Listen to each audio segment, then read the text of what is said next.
Break के बाद आपका स्वागत है। आप देख रहे हैं संकल्प की तीसरी स्टोरी आपको दिखाते हैं। अनुच्छेद 370 हटने के बाद जम्मू कश्मीर में पहली बार सरकार बनी है। आज उमर अब्दुल्ला ने 5 मंत्रियों के साथ शपथ लेते हुए नई सरकार की जिम्मेदारी भी संभाल ली।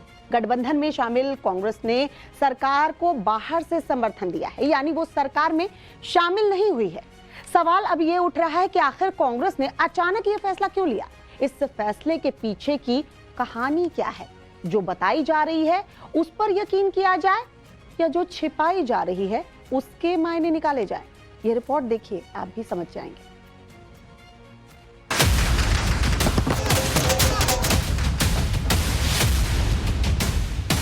I, Umar Abdullah, do swear in the name of God.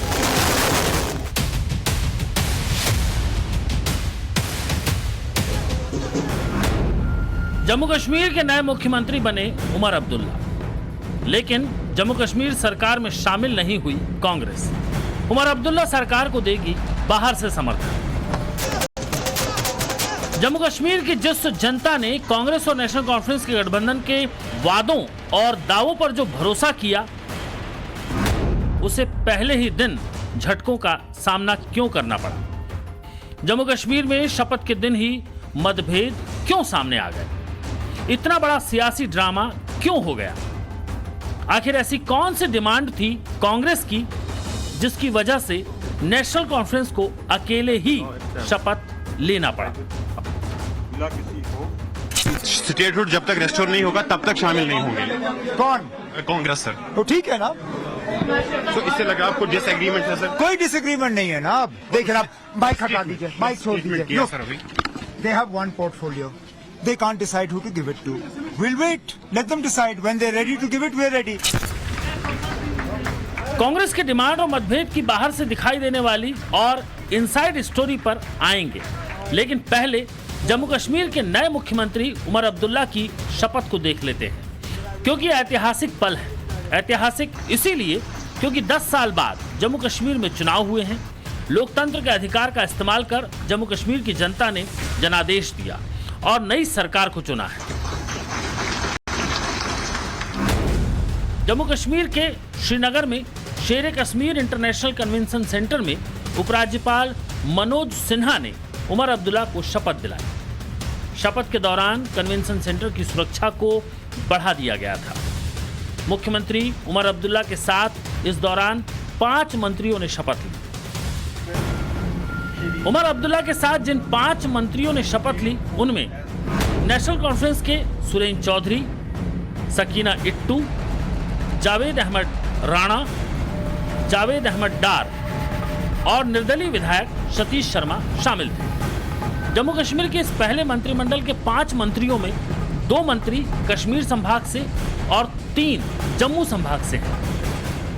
इनमें सकीना इट्टू और जावेद अहमद डार 2 ऐसे चेहरे हैं जो पहले मंत्री रह चुके हैं। खास बात यह रही कि उमर अब्दुल्ला ने पहले ही दिन अपने मंत्रिमंडल के चयन में जम्मू और कश्मीर के बीच संतुलन का खास ध्यान रखा।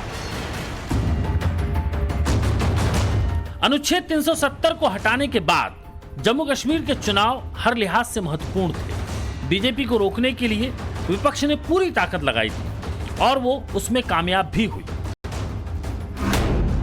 90 सीटों वाली विधानसभा में जहां बीजेपी 26 सीटें ही जीत पाई, वहीं नेशनल कॉन्फ्रेंस ने 42 सीटों पर जीत दर्ज की और गठबंधन में साथी रही कांग्रेस 6 सीटों पर जीत दर्ज कर पाई। लेकिन शपथ ग्रहण में ताकत का प्रदर्शन जबरदस्त देखने को मिला। समारोह में राहुल गांधी, प्रियंका गांधी, अखिलेश यादव, संजय सिंह और डी राजा समेत महबूबा मुफ्ती शामिल हुई। कांग्रेस को मिली हरियाणा में हार से इंडिया गठबंधन का मोरल डाउन ना हो, इसीलिए जम्मू कश्मीर में शपथ के जरिए शक्ति प्रदर्शन ठीक भी है। लेकिन सवाल तब उठने लगते हैं जब गठबंधन में मौका परस्ती दिखाई देने लगती है। गठबंधन में नेशनल कॉन्फ्रेंस के साथ चुनाव लड़ने वाली कांग्रेस सरकार में क्यों शामिल नहीं हुई, इसके 2 कारण सामने आए हैं। पहला कारण जो दिखाया जा रहा है वो ये कि पार्टी राज्य का दर्जा बहाल करने के लिए लड़ाई जारी रखेगी, इसीलिए सरकार में शामिल नहीं होगी। दूसरा कारण जो छिपाया जा रहा है वो ये कि कांग्रेस की 2 मंत्रालयों की डिमांड थी जिसे नेशनल कॉन्फ्रेंस ने नहीं माना। सूत्रों के हवाले से खबर है कि नेशनल कॉन्फ्रेंस ने गठबंधन में सीटों की संख्या के लिहाज से 1 मंत्री पद ऑफर किया था, लेकिन कांग्रेस की डिमांड थी कि उसे सरकार में 2 मंत्री पद मिले, लेकिन नेशनल कॉन्फ्रेंस ने साफ इनकार कर दिया। अब ये बात सामने आती तो भद्द पीटती, बातें बनती, लिहाजा कांग्रेस ने जम्मू कश्मीर को राज्य का दर्जा दिलाने की लड़ाई को फेस सेविंग मुद्दा बनाया। क्या रीजन है इसके पीछे कि तब तक जो है आप स्टेटहुड रेस्टोरेशन तक जो है आप कैबिनेट में नहीं शामिल होंगे? इसलिए कि ये चुनाव लड़ा गया स्टेट रेस्टोरेशन के लिए, जो हमारा अलायंस का इन टोटलिटी मेन एजेंडा रहा है वो रहा है कि स्टेट हमारा वापस आना चाहिए। कांग्रेस पार्टी का कहना है कि उसने पूरे चुनाव के दौरान केंद्र से जम्मू कश्मीर को राज्य का दर्जा बहाल करने की पुरजोर मांग की है और प्रधानमंत्री मोदी ने भी सार्वजनिक बैठकों में बार बार जम्मू कश्मीर की जनता से वादा किया है। जनता का मैंडेट आ गया है, अब बारी केंद्र की है कि वो जम्मू कश्मीर को पूर्ण राज्य का दर्जा दे।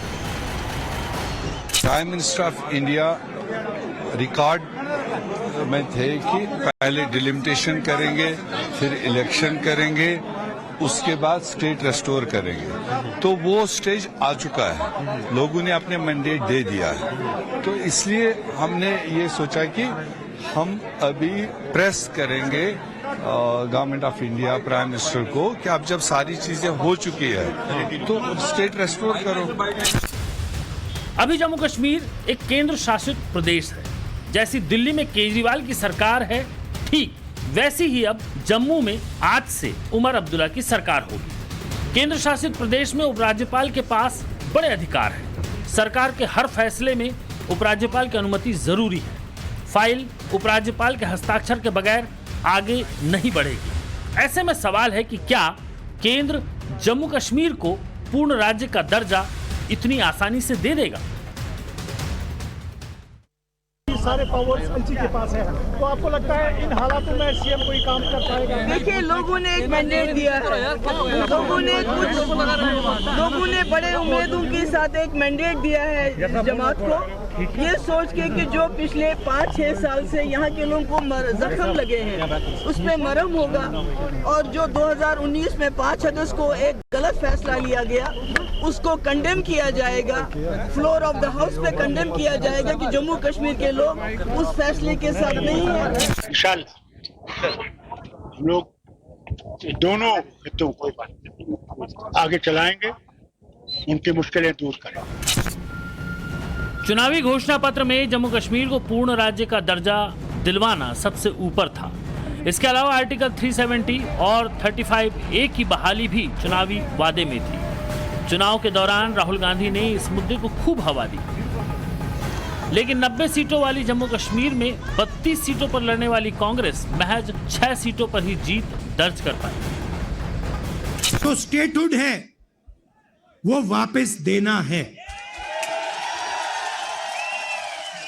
क्योंकि आपका सिर्फ स्टेट नहीं छीना गया, आपके अधिकार, आपका धन, सारा का सारा आपसे छीना जा रहा है। 1947 में हमने राजाओं को हटाकर लोकतांत्रिक सरकार बनाई, हमने देश को कॉन्स्टिट्यूशन दिया। आज जम्मू कश्मीर में राजा बैठा हुआ है, उसका नाम एलजी है मगर वो है राजा।